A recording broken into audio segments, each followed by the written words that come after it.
So before we get started, I want to introduce the network of the National Library of Medicine, also known as NNLM. As the name suggests, the NNLM is part of the National Library of Medicine, which is part of the National Institutes of Health. NNLM is the education and outreach arm of the National Library of Medicine, and we work regionally, getting to know communities and helping those communities serve the people they know best. We are also present across the entire country and work to advance the health and well-being of everyone through access and understanding of how to use health information. This includes both working with organizations like libraries of all types, schools, healthcare, and community-based organizations. We do this through three different methods: providing funding to organizations so that they can work within their own communities, other forms of outreach and engagement, and then like today, we offer a wide range of training and education opportunities. I represent Region 3, and it is located right in the center of the United States, and it includes Arkansas, Kansas, Louisiana, Missouri, Nebraska, Oklahoma, and Texas. So if you'd like to learn more about NNLM, please visit nnlm.gov. Okay, so here's our agenda for the next hour. I think that if you chose to attend this webinar, then you're probably already in agreement that we all need health and medical information in a language that we can understand. So to that end, we'll start with some brief background information and describe statistics related to immigrants in the United States. We will review some websites to show you how to access data when planning for the language needs in your community.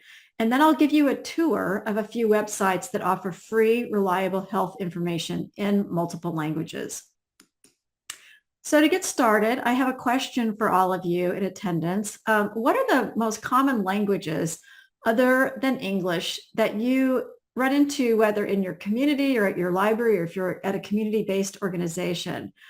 Just please put your answers in the chat. And if you're unsure, that's a good answer too. All right, I can see lots of answers popping in there. So where I live, the primary language other than English that's spoken is Spanish. So when I'm looking for documents to share, one of the things I want to do is to make sure that there's also a version in Spanish. But I've also had requests for information in Pashto and Arabic. So you can see it's people are from all over are requesting information. All right, so I see a really robust list, and I really appreciate that. Oh, first American languages, Urdu, Creole, wow, Hmong, Arabic, great. I really appreciate you sharing this information because, the reason that I'm asking this is it helps for us to see that there are more and more people in the United States that are seeking information in languages other than English, and health information is certainly no exception. So the first section that I'm going to cover today gives some general statistics about immigrants and language usage in the United States. So when you hear or you see the word immigrant or foreign born, many definitions may come to mind. But according to the United States Census Bureau, the term foreign born refers to people residing in the United States who were not U.S. citizens at birth. So this population includes naturalized citizens, lawful permanent residents, certain legal non-immigrants, such as persons on student or work visas who are considered temporary migrants, those admitted under refugee or asylee status who are humanitarian migrants, and unauthorized migrants that reside in the U.S.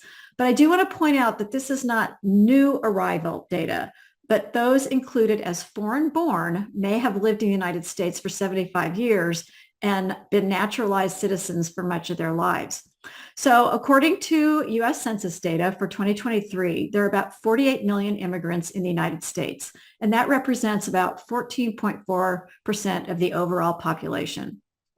So to put this in context, as of January 1st, 2024, the U.S. Census Bureau projected the U.S. population to be around 335.9 million. The graphic on this slide is a screenshot from a census tool using data from 2015, but it is still fairly consistent with data from 2022. Almost 22% of the people in the United States speak a language other than English at home, and 8% have limited English proficiency, or you may see the letters LEP. That's what that stands for. For the census data, this means that people who speak English less than well. So this tool is included in the handout. And from this page, you can search for the same data by state and county for your area using 2015 data. So to answer Martina's question, I'm not sure if they're counting adoptees, but it would be based on what they find on the census. So that would be something that when a person's filling out the census form every 10 years, that would be included because it's based on family members. Okay, I hope that answers your question.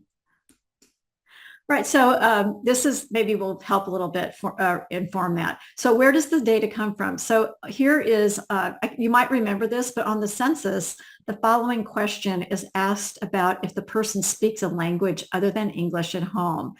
And if so, the language in a self-report question asking how well does this person speak English, with the following choices: very well, not well, and not at all. So when it's reported, all the choices except very well are all rolled into and reported as less than very well. So I hope that makes sense. Excuse me. There we go. All right. So I just want to quickly point out this tool for future reference. And the link is also included on the handout.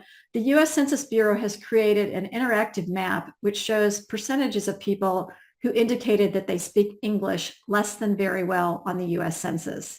And it's displayed by color coding. You can hover over the different areas and the data is displayed at the county level. This is the list of the primary languages spoken other than English by people over the age of 5 at homes in the United States. Of the 21.7% of people over 5 years of age who speak a language other than English, the majority speak Spanish, followed by Chinese, Tagalog, Filipino, Vietnamese, French, Arabic, and Korean. So, you know, one of the things that there's obviously like no better way to know your community than being engaged and involved with the people in your community and partner organizations. But there's a lot of really important and good reasons to look at this type of data as well. So this can help you explain and inform your choices as to why you need resources in languages other than English. And can also provide some insight into communities that you might be otherwise missing. So, you know, then where do you go to find out the people in your community? So the Migration Policy Institute is a really great place to start. It was founded in 2001, and the Migration Policy Institute has established itself as a leading nonpartisan evidence-informed institution in the field of migration policy and as a source of authoritative research, learning opportunities, and new policy ideas. So MPI has created the State Immigration Data Profiles tool, and it uses U.S. Census Bureau's American Community Survey and the decennial census data. So the Data Hub showcases recent national and state level demographic, social, and economic facts about immigrants in the United States. The image on this slide is a screenshot of the interactive map, and you can hover over each state and click on it, and a link to a table with the data that's collected will be displayed. And we're going to take a tour of this tool later. But sometimes I feel it's really necessary to drill it down, not only into the county level, but maybe even to the neighborhood level. So ArcGIS has a great tool for this. And this interactive map shows the predominant languages spoken by people who have limited English speaking ability. Using American Community Survey data from US Census, they have curated data from the state, county, and the actual tract displayed on this map. The map contains layers using the most current release of the American Community Survey 5-year estimates. The layers are updated annually to reflect the most current data values and geographical boundaries. This particular map was created in April 2023. And just a word about American Community Survey. It's an ongoing survey that provides vital information on a yearly basis about our nation and its people. So information from the survey generates data that helps determine how more than 675 billion in federal and state funds are distributed each year. So this map uses a feature effect to identify with the counties with either 10,000 or 5% of the population having limited English ability. And we'll take a tour of this as well, but I need to let you know that in July of 2024, Chrome and Edge underwent some updates, and they have broken some of the functionality of ArcGIS. There are patches available to correct the issues, but for publicly available sites like this map, you'll probably need to use a browser other than Chrome or Edge. And so I'm going to be using Firefox. This is just something that you can refer to later. There's a screenshot here of the United States Census data page with an arrow pointing to the data profiles. So this is also really helpful for getting an overview of your local area. One of the ways we support communities is through information access. And I mentioned we're really quickly going to review some data tools.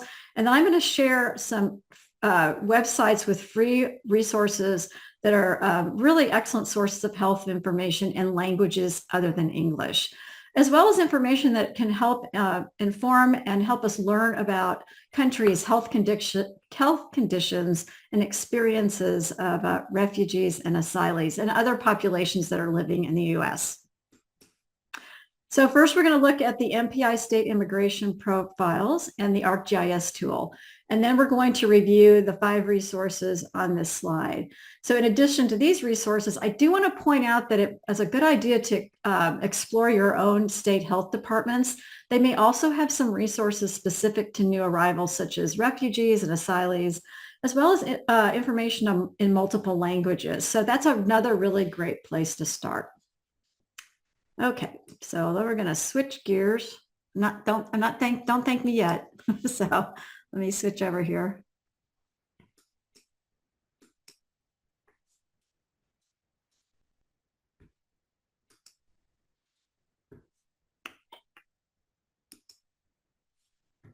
Shifting gears is always fun.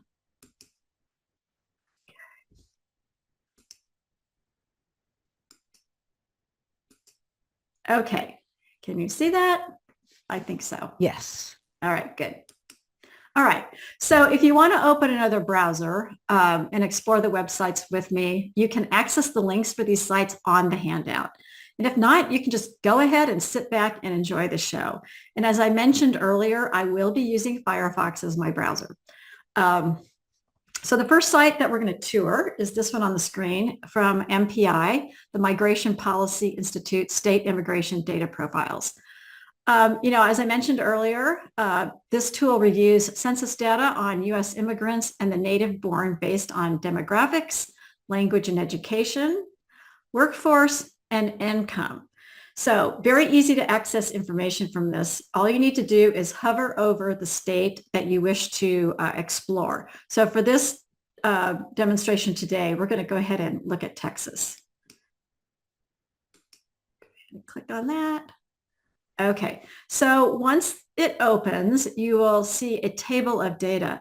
At the very top here is listed demographics. And so it's comparing the foreign born in this particular state with the US born.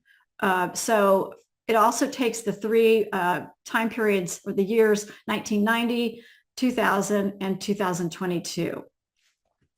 Over here on the right are 2 ways to filter your information. You can compare the states, compare different states, and we're going to look at that in a little bit.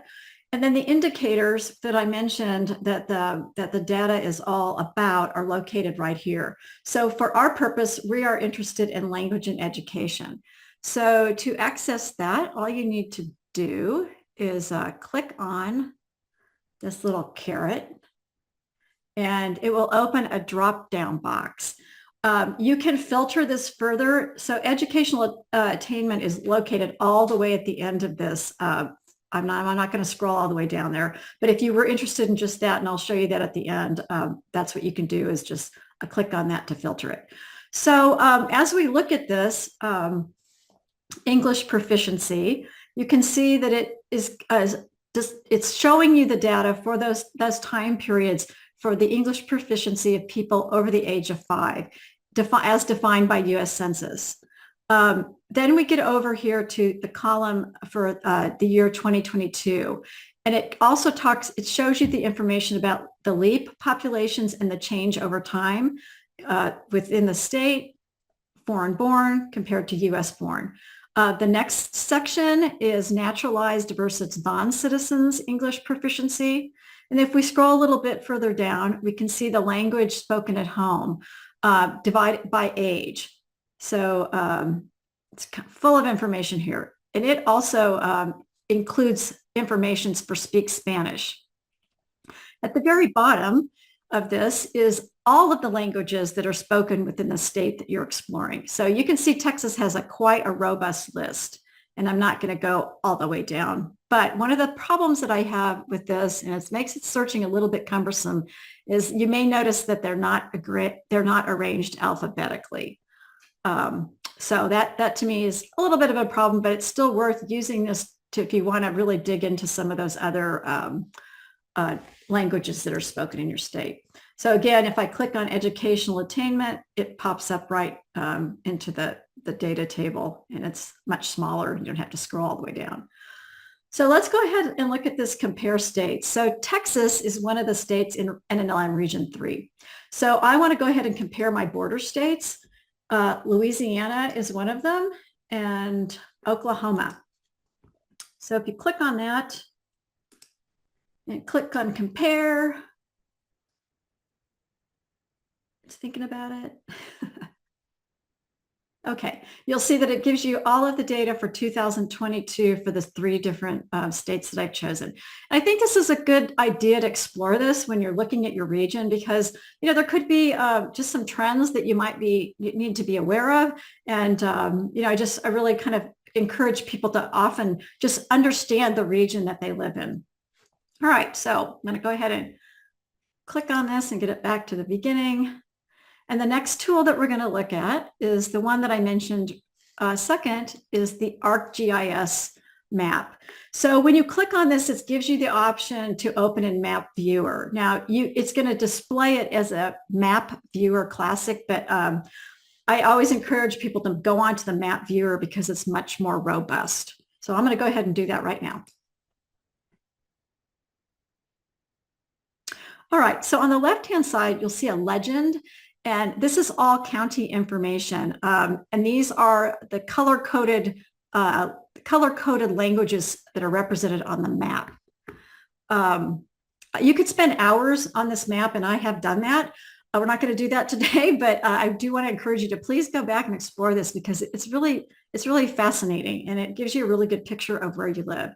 All right, so you'll notice that the underlying color of the map is just a green shade. So this layer provides data on the percentage and the population of people over the age of 5 that have limited English ability. So I'm going to go up here and click on Wyoming, and it will open up Natrona County, Wyoming, and approximately 853 people in this county have limited English ability.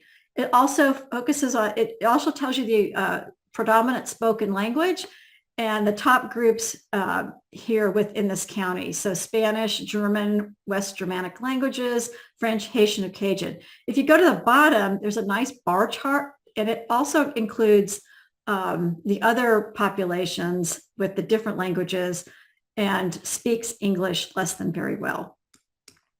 You can see over here, there is a color but that includes the Chinese language. So if you click on that, this is Albany County. And, it just, the predominant language is Chinese, and the other top groups are included as well. Okay, so one of the nice things about this is this allows you to, this map has some controls. So you can zoom in using the plus. You can zoom out with the minus, or you can just use your mouse. So I don't want to get you dizzy, but or you can return to home by clicking on the home. One of the nicest features too is if you know exactly where you want to explore, you can go ahead and put the address or a place in. So I'm going to put Dallas, Texas, and see what we come up with. Okay, it scrolled right in. It just zoomed right into Dallas. And it has the whole Dallas metro displayed here. So, but I really am more interested in this area over here that's west of the Dallas-Fort Worth International Airport. So you can see there's quite a few different languages represented in this area. So let's go ahead and I'm going to use the plus. I think it's a little easier to control. Get a little closer in to the western side of the airport. So if you go up here, you can see as you zoom in, you'll notice there's the Heritage High School, there's the elementary school. You can move around and find other places. Here's Jack Taylor Elementary School. So based on the color, the people that live in this area speak Vietnamese. So I'm going to go ahead and just click right here in this area that's close to the elementary school. You can see the census tract is listed here. The number of people who have limited English ability, and the predominant language, which we know is Vietnamese. It also goes on further to talk about how many people are bilingual and includes the top groups here: Spanish, Vietnamese, Chinese. You can actually drill right into a neighborhood. And if I were working in a public library or a community-based organization that's in these neighborhoods, I would certainly use that option to do that. I could get down right to the street level. So you can see it's a pretty, I think it's really cool. But that's just me. So anyway, all right. So we're going to go ahead and return that back to its zoomed out state. So now that we know where to find information about our communities, where are we going to go to locate what we need? So first of all, I'm going to talk about Medline Plus, and I'm sure that many of you know about Medline Plus. But it might have some features that you're not quite familiar with that will help you locate multilingual health information. Medline Plus is the consumer website from the National Library of Medicine, and it holds 1,000 plus topic pages on diseases and health conditions, and that's located here. It has information on drugs and supplements. It has more than 2,800 pages about genetics, genetic conditions, the gene and chromosomes related to those conditions. And then you can find 300 articles on medical tests. And the medical encyclopedia, which is one of my favorite, is the Atom Medical Encyclopedia. And it has over 4,000 articles about diseases, tests, injuries, and surgeries. It also has an extensive library of medical photographs and illustrations. But most importantly, as I mentioned, Medline Plus has information available on a variety of topics in many different languages in many different formats. So one of the first things I want to point out is this button entitled Espanol. Medline Plus also has a page that is been directly translated. So it's on the opposite side of the English version. And we're going to look at that in a minute. So there is a team of people from NLM and NIH that work to translate this other page directly. I'll go ahead and click on it. It's very easy to toggle between the two. So here's the Spanish version. While it may not have as many articles as the English, that team of translators is constantly working to add more and more information, and with the goal of it being accurately translated for all the different dialects of Spanish. So when you look at this, other than the color, this is blue and orange, it has the same buttons as the English side does. If you scroll down here to bottom, they use the same icons for the different sites. And So it's something that if you have a big Spanish population, I would encourage you to bookmark this on your library webpage, or make sure that you have access and can send this out so that your users can use it readily. So let's go ahead and head back to the English side and talk a little bit about where we find these tools. So one thing I want to point out, Medline Plus has a whole section, and you can scroll down and find these under easy to read health information. And this health information has been designated easy to read based on the Health Education Materials Assessment Tool. So if you're interested in that, you can access that by clicking on this link right here. So you can either use the alphabet across the top to locate information, or you can scroll through the list. One of the things I want to point out too that is the format. So you'll see that if my parents have Alzheimer's, well, I have it too, and it's an infographic. And if you go to this, it'll give you the different languages that are available. So you can go ahead and click on that, and you can scroll down and see the different, maybe this one doesn't have it. But at any rate, it's a really great way to get to different things such as infographics. So I really like the fact that they've included the format here. Okay, and also you'll notice that this is also in Spanish. So if you're looking for those things that are easy to read, please explore this side. All right, one way to get back to the landing page is to click on Medline Plus, and this is very common with all of the NLM products. So as we scroll down to the bottom, I want to point out this part right here called Health Information in Multiple Languages. The information that is held on this site has links to health information from a site formerly known as HealthReach. Now this information is all found exclusively and accessibly on Medline Plus. So it's kind of one-stop shopping. All right, so as I click on this, you can see that it displays health information in multiple languages by categorized by the different languages that are available on this site other than Spanish. You'll also see across this, you can also browse this information by health topic. So there's a couple search strategies. You can either look up the health topic that you're interested, or you can actually just peruse the languages and click on it that way and see what's available. But let's look at the health topics. All right, so I am interested today in information about diabetes. And instead of scrolling all through this, I'm just going to click on D and get right to it.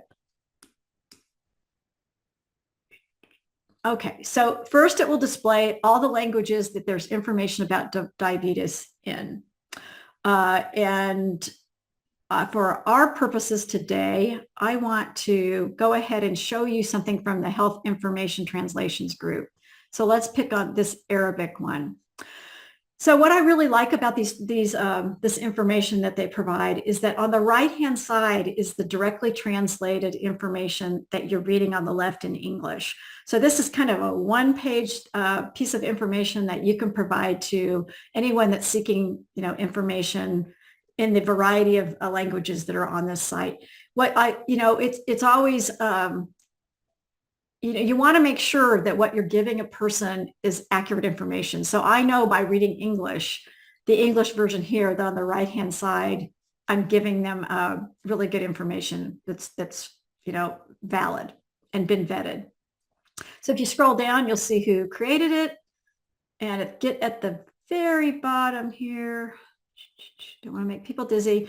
It was created in 2009, and it was last updated in 2022. So it's always good to know how current your information is. And just a word about that, some things in healthcare don't change. And so you might say, well, that's a really older piece of information. Be careful that you just read it and make sure, or ask someone that's a healthcare provider that is this still current information, and they can help you out with that. Okay, as I mentioned, you can go ahead then and just search through the languages. So we can go back to that. back here. Click on this. And let's say that they've just learned that you have a population that's moving into your area that are Hmong. So if I want to get ready, I could always just go to this particular language and discover the different information that's out there. So let's go ahead and look at this one. So you'll notice the different here. There are two different documents here. So one is the English version of Women and Anxiety, and the other one is the Women and Anxiety in Hmong, and it's created by the FDA. So the difference is that you have to look at both of these independently instead of it being on one page. But that's okay. It's just it's good to know that you have options. So this one was created in May of 2023. Close that up and show you the English version. So there it is. Okay. We could spend a whole lot of time in Medline Plus, but I have more things to show you. So let's go ahead and move on. Let's see. Are there any questions, Rebecca? Don't believe any questions have come in.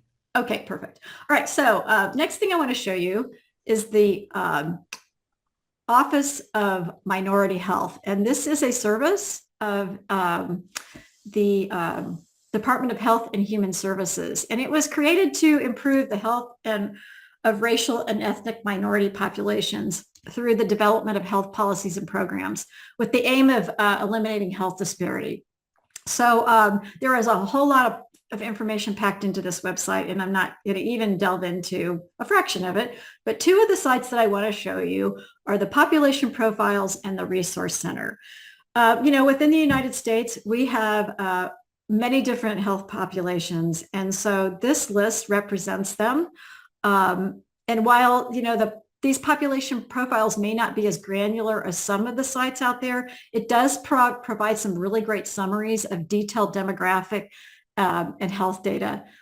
So let's go ahead and take a look at the Asian American health.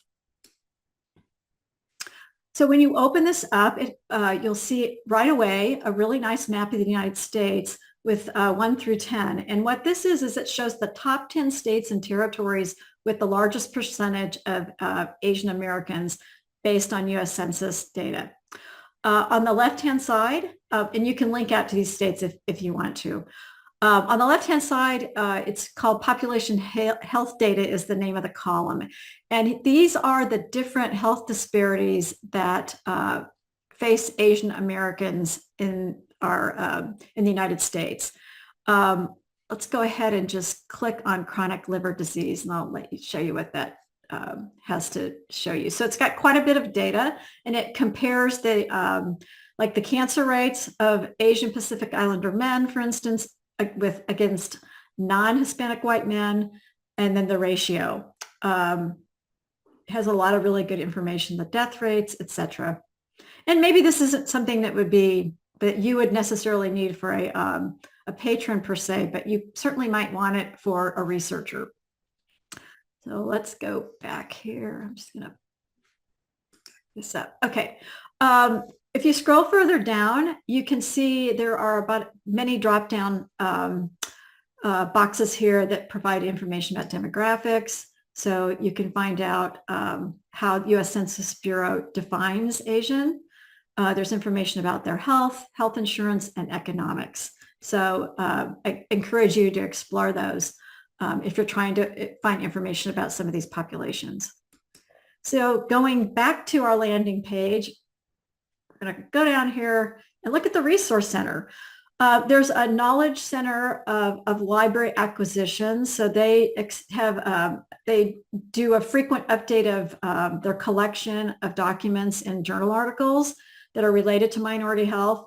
There's the health literacy and LEAP reading list. And below here is the Knowledge Center. It just has many different resources, about funding and research, etc. But this is what I'm going to give you a tour of today. So this is the online library catalog.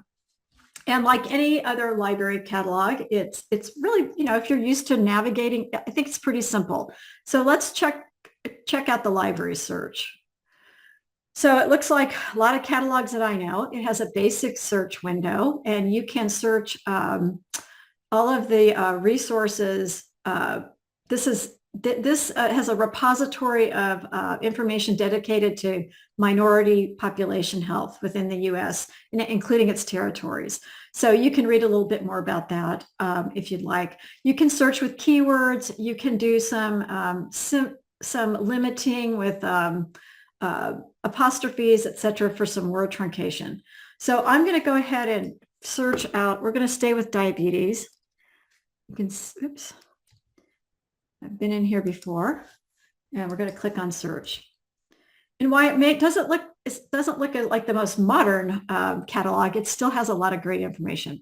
So right away, you can see here on the left-hand side, the filters. There's over 5,000 articles on diabetes. And if you click on more, you can filter this you can narrow your search by using these filters. So I'm interested in Asian population, and it'll filter us down to 669 records.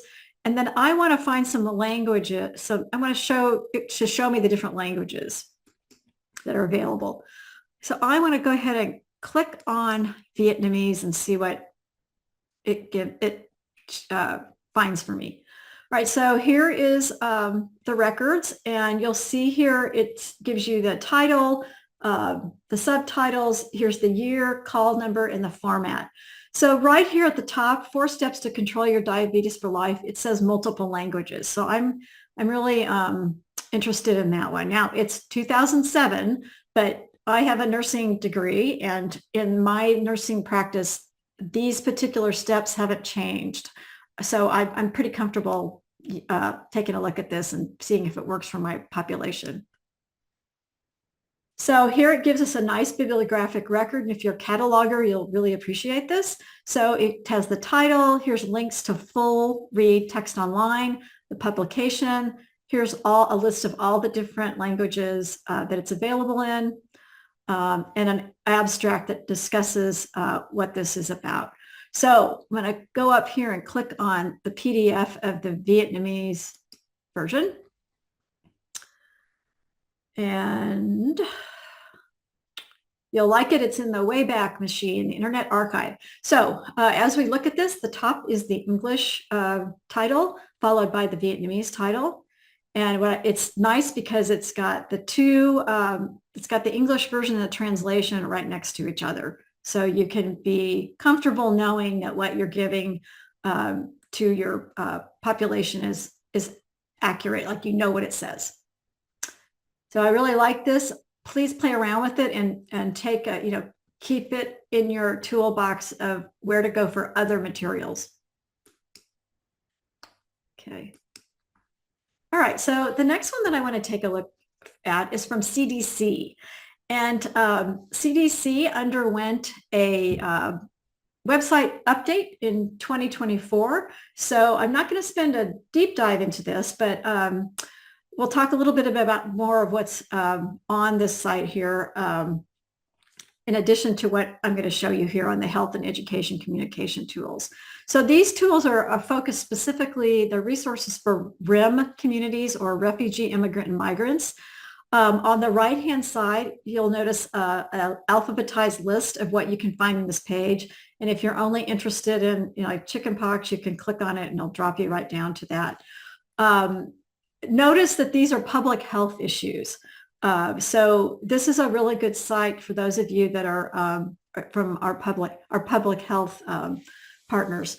COVID is at the top because it's still very much in the forefront of a public health concern, followed by hepatitis and maternal health, measles, etc. So let's go ahead and take a peek here at what they have for maternal health. You can download, print, or order posters. So I'm going to give you a look at that. And it tells you the following languages that the particular things are available in that are represented on this page. You can visit CDC info, etc., to order these. So I think it's a great site to know about. Let me go back and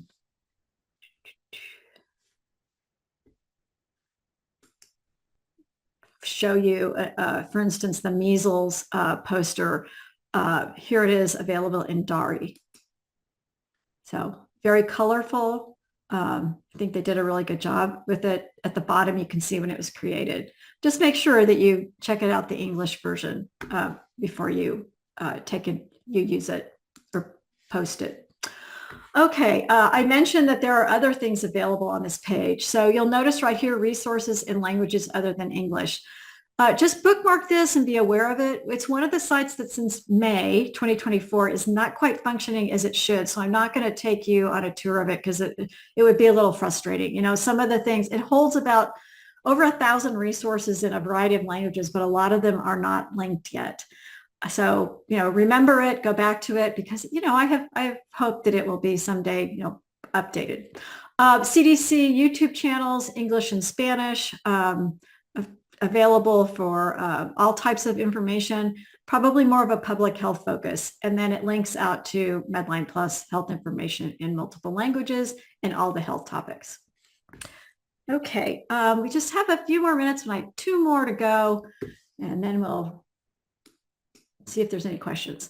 So I don't know if any of you have heard of this tool called Ethnomed. It is probably one of my favorite things that I found when I was researching this topic. And this one was developed for clinicians and healthcare providers working with immigrant and refugee populations in the greater Seattle area.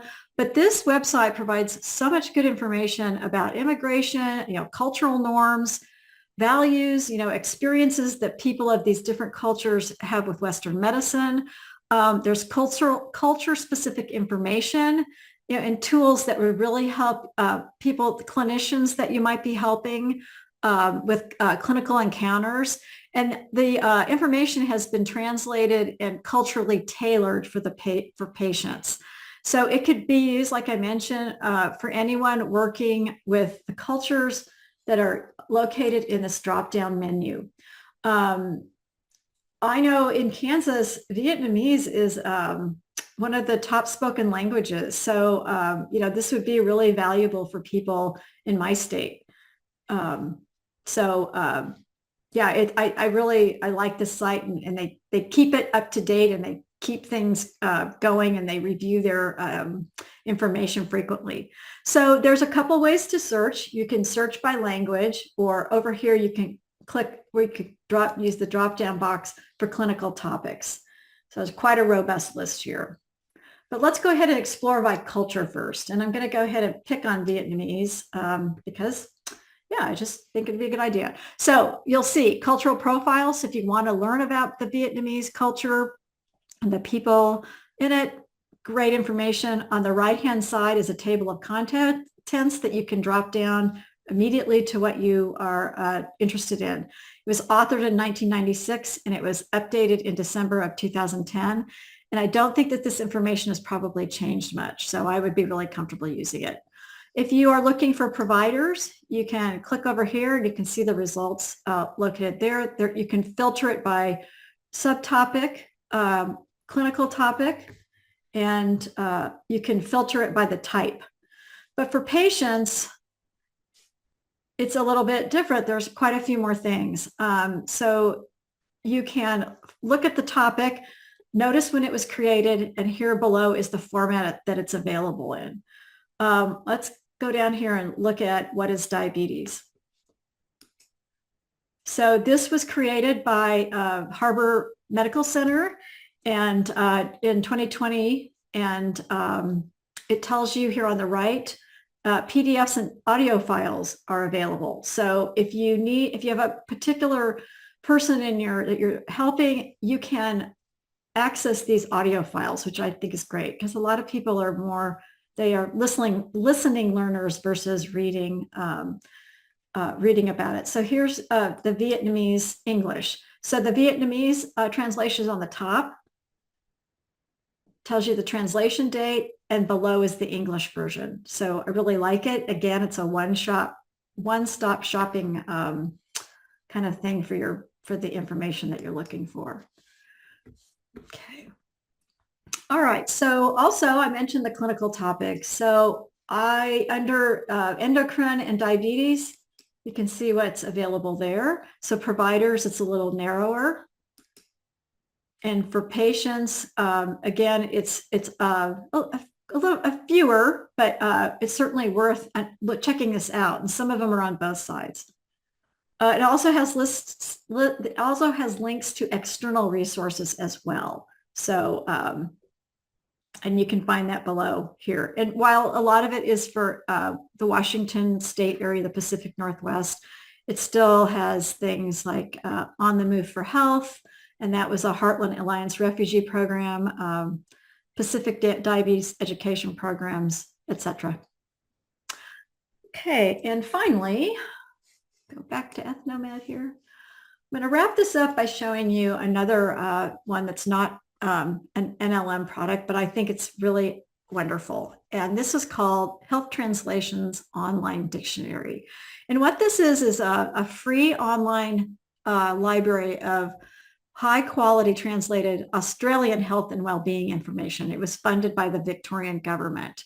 So this is a great site to add. You can to your toolkit, and you can search by language, by topic, or by browsing the different resources across the top here. So I'll just click that down, that caret. But I want to go ahead and work with a couple of things that we know, and we've been looking at our language and topic. So you can click on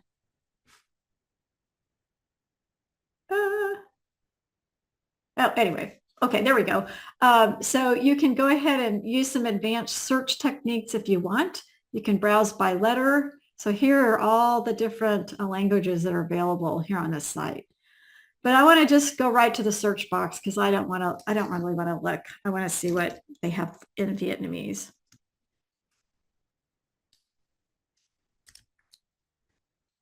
Oops.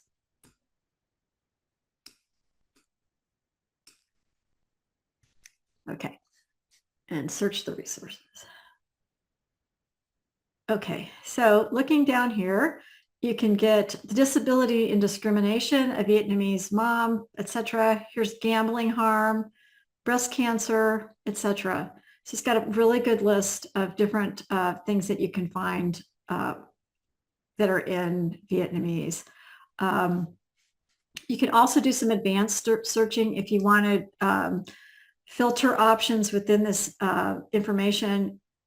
You can certainly apply those. You can select the topic.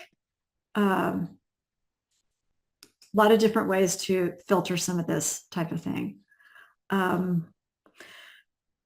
Let's see. You can also go search by your topic. Okay. So the keywords, use diabetes, and I want to just see all the different languages. So as you look down here, you see there's 43 different results. So quite a good list of things that are available in diabetes. And then if I want to select the language, I can use this drop-down filter.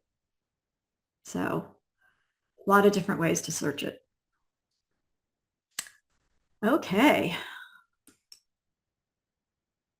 Okay, so that kind of concludes the demo part of this. I do want to mention real quickly, you might have heard about using Google Translate to translate materials. I really strongly discourage using it to translate medical or health information tools. It's just not quite as reliable as you might think. Now, there's an article published that it does a pretty good job with translating, say, Spanish material. So for instance, in the article that I found, discharge summary from an ER in Spanish, they were pretty accurate. But anything else, it really misses the mark. So, please take time to search out things that have been adequately and accurately translated before resorting to Google Translate. So are there any other questions or anything that I can help you with? I'd be happy to share. If you have any questions or you need some help in the future, finding things, please reach out. It's always a pleasure to provide this information, and it's always changing. So I always have to do a little bit of searching and that kind of thing. So right now, Rebecca, she'll be dropping the information for the survey. Let's see. Okay, Margie, Yeah. I'm going to do that, but I actually had a question Okay, about sure, the sure. last, the health translation Uh-huh. sites. 'Cause you may Yeah. have said it, but I may have Oh, missed okay. it. Sure, sure. You showed a lot. All the other sites basically had English available as well, Uh-huh. along with like the Vietnamese. Did health translations do the same thing? It does. You Okay. just using that drop-down version, when you find the document you want, it should have English available in the drop-down. So, Oh, so you choose both well, basically? you can't, right. It's like Okay. similar to the ones on the Medline Plus site where it's say they're not translated they're not one page with English and let's say I got it. Arabic. Yeah. Yeah. So they're available. So let's see. Steve, I'd like to see more Medline Plus type. Oh, I was reading. Steve, I see your comment. I think Medline Plus has a suggestion page. Am I right about that, Rebecca, that you can put in? Yeah, usually they have the right to the help desk, which would be, Yeah. but let me go look. Yeah. So I think, if you have suggestions or things that they could broaden their health information on, like those first American languages, yeah, I think that would be a really good suggestion to help them broaden some of the information. Is that what you're suggesting, Steve? Right, because I think it needs to be noted that people at NLM, other than the Spanish version of Medline Plus, people at NLM do not create those multilingual resources. They come don't. from, right, the PDFs. So it would have to be, there have to be something out there already in the world that Right. existed that could be vetted. But if there's a group that is translating in it, it may be something they just haven't included. I know after COVID, it really morphed in the amount of multi-language materials that were available on a lot of websites. You saw more and more translation of materials because we just didn't have it. So yeah, it could be a suggestion for them to go out and search or find that. So thanks for watching. This video was produced by the network of the National Library of Medicine. Select the circular channel icon to subscribe to our channel, or select a video thumbnail to watch another video from the channel.